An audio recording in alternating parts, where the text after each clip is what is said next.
VHV Notícias, agora para você, na sua rádio web VHV. Aqui, a notícia e a informação acontecem.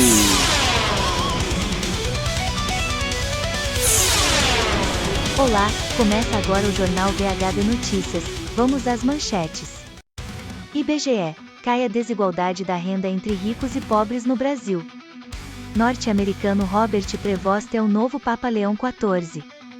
Copom aumenta a taxa básica de juros de 14,25 para 14,75 ao ano. Senado aprova nova lei de cotas com ampliação de vagas. Conferência Nacional de Meio Ambiente debate ações para a crise do clima.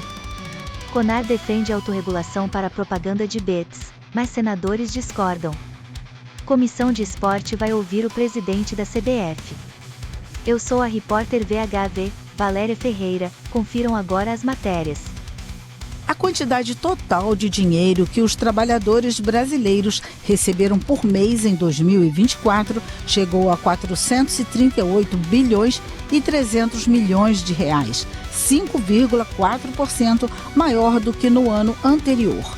O valor foi o mais alto dos últimos 12 anos, quando o IBGE iniciou o módulo Rendimento de Todas as Fontes da Pesquisa Nacional por Amostra de Domicílios, a PNAD contínua. Em relação a 2019, último ano antes da pandemia de Covid-19, houve alta de 15%. A pesquisa divulgada nesta quinta-feira traz outros recordes atingidos em 2024 em relação a 2023. Em 2024, os 10% mais ricos do país recebiam 13,4 vezes mais do que os 40% mais pobres. Esta foi a menor diferença entre as duas pontas desde o início da série histórica da pesquisa em 2012. O pico havia sido em 2018, quando a razão alcançou 17,1 vezes.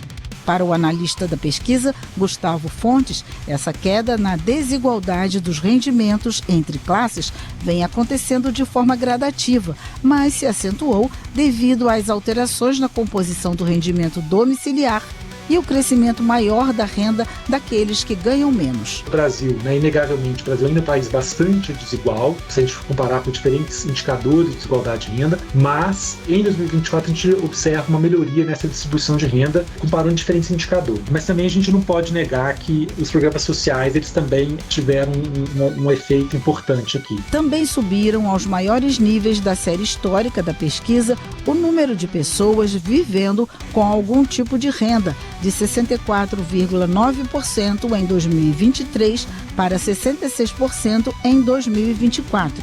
E a população ocupada com rendimentos, que passou de 99,2 milhões em 2023 para 101,9 milhões em 2024.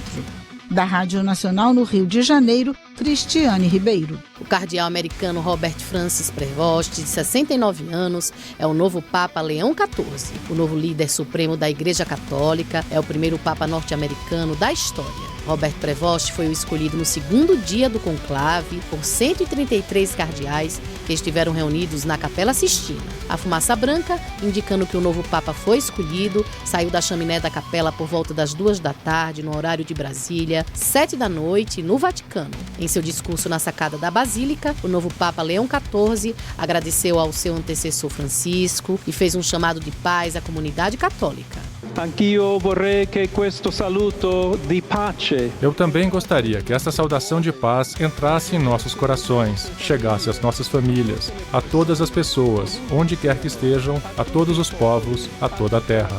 A paz esteja convosco. Sia con voi. Nascido em 1955 em Chicago, Prevost ingressou no noviciado da Ordem de Santo Agostinho em 1977. É conhecido por sua atuação missionária no Peru, nos anos 80, onde aprendeu espanhol e se aproximou dos fiéis latino-americanos da Igreja. Também é tido como mais progressista do que outros cardeais americanos. Da Rádio Nacional em São Paulo, Joana Cortes. O Copom, Comitê de Política Monetária do Banco Central, aumentou a taxa básica de juros, a Selic, em 0,5 ponto percentual, passando de 14,25% para 14,75% ao ano. Entre os motivos da alta estão o ambiente externo, que se mostra adverso, principalmente pela política econômica dos Estados Unidos. A política de taxas a produtos importados, adotada pelos norte-americanos, tem levado a um ambiente de comércio global incerto. Além disso, o Copom também espera uma desaceleração econômica em todo o mundo e inflação em diversos países nos próximos meses. Em relação à atividade doméstica, os indicadores econômicos do mercado de trabalho ainda apresentam um dinamismo, mas observa-se uma pequena moderação no crescimento. Essa atividade mais forte pressiona a inflação. Além disso, as expectativas de aumento de preços apuradas pela pesquisa Focus permanecem em valores acima da meta, situando-se em 5,5% neste ano e 4,5% para 2026. A meta de inflação definida pelo Conselho Monetário Nacional para este ano é de 3%, com intervalo de tolerância de 1,5 ponto percentual para cima ou para baixo, ou seja, entre 1,5% e 4,5%. Segundo o Copom, o cenário econômico interno apresenta riscos mais elevados do que o usual para a inflação. Entre eles estão desancoragem das expectativas de elevação de preços por período mais prolongado do que o esperado, inflação de serviços em alta por um período mais longo do que o previsto e uma conjunção de políticas econômicas externa e interna com impacto inflacionário maior do que o esperado. Da Rádio Nacional em Brasília, Roberta Lopes. O Senado aprovou a renovação por mais 10 anos da Lei de Cotas e ampliação de 20% para 30% no número de vagas reservadas para negros, indígenas e quilombolas em concursos públicos federais. Com isso, a lei que havia sido extinta no ano passado deve voltar a valer em todo o país. O novo texto garante a aplicação das cotas raciais quando houver pelo menos 2 vagas no concurso ou processo seletivo. Os candidatos também vão poder concorrer ao mesmo tempo nas vagas reservadas e na ampla concorrência. Laís Barros, do Coletivo de Servidoras e Empregadas Públicas Negras da Administração Pública Federal, comemorou a aprovação da lei e destacou os efeitos positivos da política de cotas. A política ela passa por um processo de inclusão, né? Uma inclusão de visibilidade histórica, né? Então, quando você traz essas pessoas para a administração pública, o efeito não é individual, o efeito é no coletivo da transformação da política que vai ser realizada. O candidato ele vai ser mais oportunizado a ter acesso a esses lugares que são destinados, historicamente, foram oportunizados a outras etnias e a outras populações, né? A gente sabe que o racismo no Brasil ele é estrutural e tem questões que devem ser debatidas. Pela nova lei de cotas, a identificação racial vai ser feita por autodeclaração do candidato no momento da inscrição. Os editais devem prever formas de confirmação complementar à autodeclaração, como padronização de regras em todo o país, participação de especialistas e características regionais. Também passa a ser exigida uma decisão unânime da comissão responsável caso a condição de cotista seja negada, além da possibilidade de recurso. Para o autor do projeto, o senador Paulo Paim, essa medida ajuda a evitar fraudes nas autodeclarações. E sem a comissão, quem vai saber quem é branco, quem é negro, quem é índio? Sim, se o critério é de raça, e se é negro, se é branco, tem que ter uma comissão que vai dizer esses aqui preenchem os requisitos das cotas, e esses não, porque senão todo mundo vai se apresentar como sendo negro. Então, para que cotas, se todo mundo vai poder se apresentar? Em nota, a ministra da Igualdade Racial, Aniele Franco, afirmou que a aprovação da nova lei de cotas é uma grande vitória, pois, segundo ela, as ações afirmativas são um caminho mais concreto para promover mudanças nas estruturas da administração pública. Agora, a lei de cotas segue para a sanção presidencial, com previsão de nova revisão daqui a 10 anos. Da Rádio Nacional, em Brasília, Renato Ribeiro. A 5ª Conferência Nacional do Meio Ambiente acontece até esta sexta-feira em Brasília. 1.501 delegados vão discutir propostas para enfrentar a emergência climática e a transformação ecológica. A conferência ocorre em etapas municipais e estaduais, nas quais os participantes vão escolhendo propostas para serem votadas na Conferência Nacional. No caso desta 5ª Conferência Nacional do Meio Ambiente, que não era realizada há 11 anos, foram feitas 439 conferências municipais e 179 intermunicipais, que definiram propostas para 27 conferências estaduais e distrital. O indígena Paulo Pitaguari é delegado pelo território Pitaguari, no Ceará. A principal pauta trazida por ele é a defesa das terras ocupadas por indígenas. Entendendo que os territórios indígenas concentram grande parte desse meio ambiente preservado e que é de extrema importância que qualquer política pública que seja pensada no âmbito nacional, estadual ou municipal seja tratado com as populações indígenas, que são as que de fato têm a maioria dos territórios preservados ainda, né? Já o pescador Gilcimar Amando de Imbé, no Rio Grande do Sul, luta por uma proposta de preservação dos rios. Eu vim defender o saneamento básico, descarte regular de resíduos humanos em rios, lagos e mananciais e defender o estuário da bacia hidrográfica do rio Tramandaí. E nós temos lá uma pesca cooperativa com os botos de Larrilhe. Então eu estou aqui para isso, para fazer políticas públicas para que o meio ambiente seja preservado.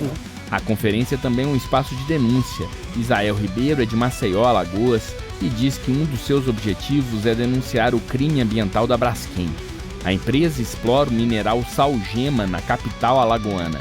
Uma das minas sofreu um afundamento do solo, o que provocou a expulsão de 60 mil pessoas de suas casas.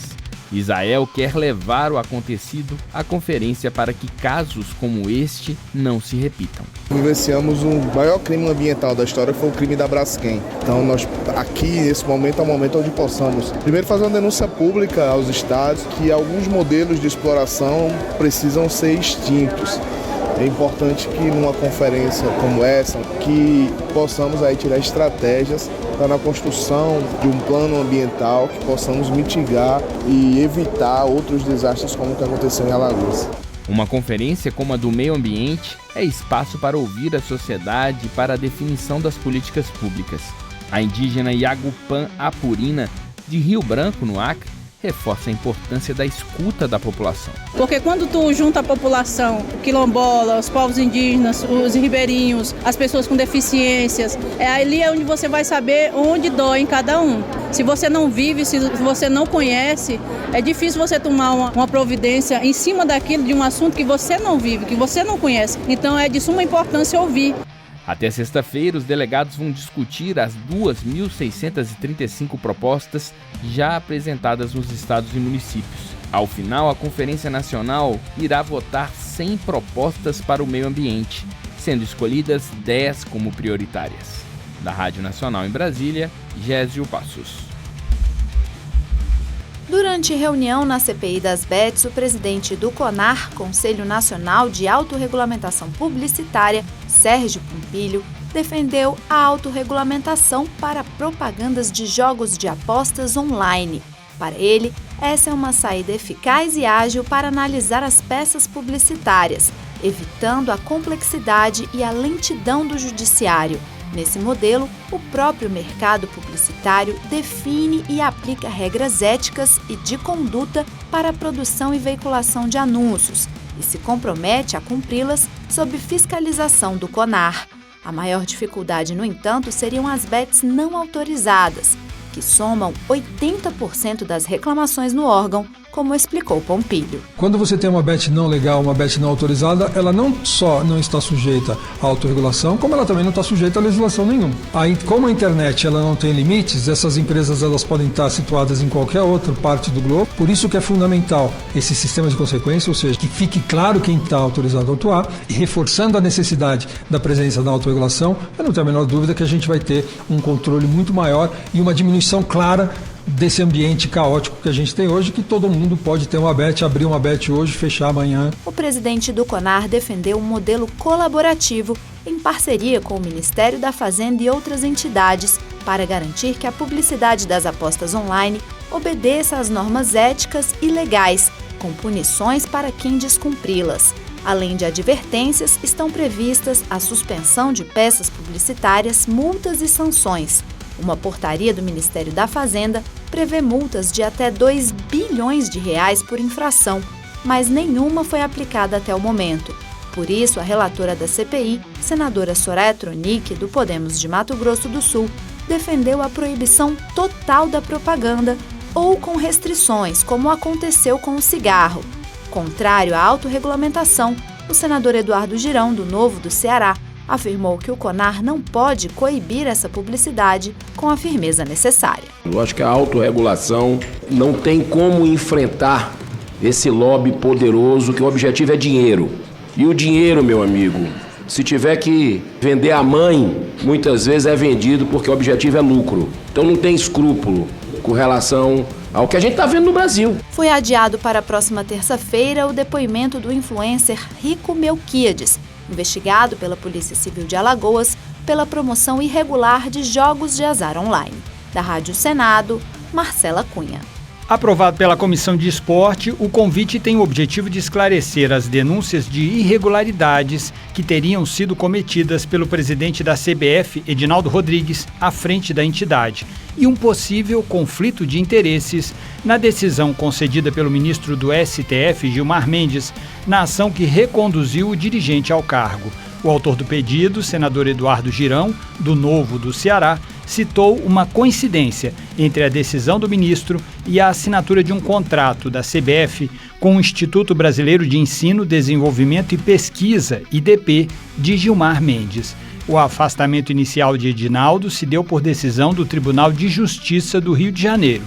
Mas o PCdoB alegou em uma ação direta de inconstitucionalidade que o judiciário não pode intervir em questões internas das entidades esportivas. O argumento foi acatado por Gilmar Mendes, permitindo assim a permanência de Edinaldo no cargo, como explica Girão. Uma decisão lá do Rio de Janeiro de questionamentos que afastariam o presidente da CBF, Edinaldo Rodrigues. Chega no ministro André Mendonça, o ministro André Mendonça faz uma deliberação pelo afastamento. Curiosamente, o presidente do Supremo Tribunal Federal, Luiz Roberto Barroso, manda uma ação do PCdoB questionando novamente para que o presidente continue. Em vez de mandar para o ministro André Mendonça, o processo sempre foi assim dentro do STF, ele resolve mandar para o ministro Gilmar Mendes. Eduardo Girão citou também denúncias de uma reportagem da revista Piauí apontando a contratação de advogados com altos honorários sem a devida transparência, o uso de recursos da CBF no pagamento de viagens e hospedagens